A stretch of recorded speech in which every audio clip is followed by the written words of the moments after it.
हाय दोस्तों, नमस्कार। मैं अपने यूट्यूब चैनल पे आप सबका स्वागत करती हूँ और एक पचरा गीत सुना रही हूँ। ये गीत आप लोग को कैसी लगी कमेंट बॉक्स में बताना।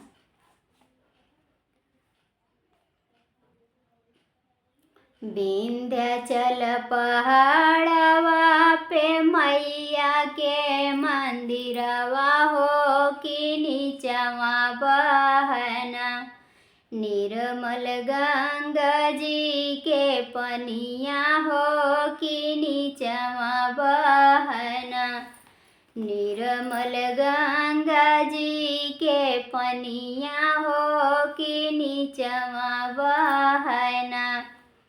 लैके कमंडल चुनरी निकल दुर्गा मैया हो कि भोरवना, मैया मोरी करया सननवा हो कि भोरवना, मैया मोरी करया सननवा हो कि भोरवना।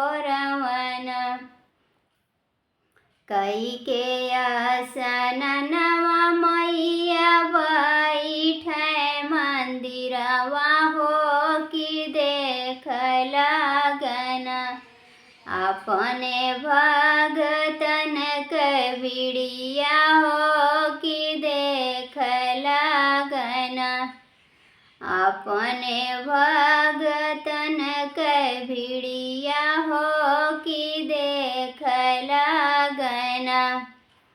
सब कर मंगनवा पूरा हम करबै हो कि सबके देवना, मान चाहा वरदनवा हो कि सबके देवना, मन चाहा वरदनवा हो कि सबके देवना।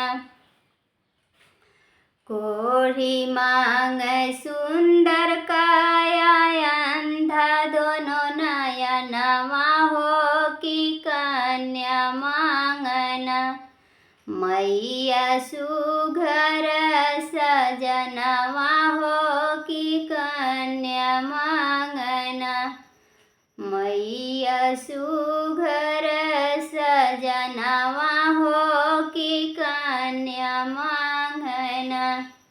निर्धन मांग धन दौलतिया, लंगड़ा दोनों चरणवा हो कि बाझिन मांगना, मैया गोदी में ललनवा हो कि बाझिन मांगना, मैया गोदी में ललनवा हो कि बाझिन मांगना।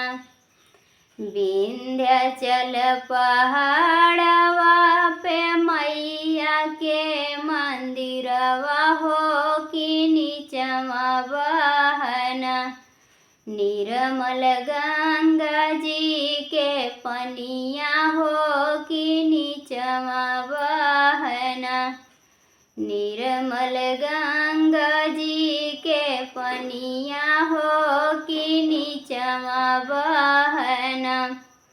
तो कैसा लगा ये पचरा मेरा आप लोग को कमेंट बॉक्स में बताना और ज़्यादा से ज़्यादा आप लोग सपोर्ट करना, फुल वॉच करना, वीडियो को लाइक करना, शेयर करना और चैनल को सब्सक्राइब करना।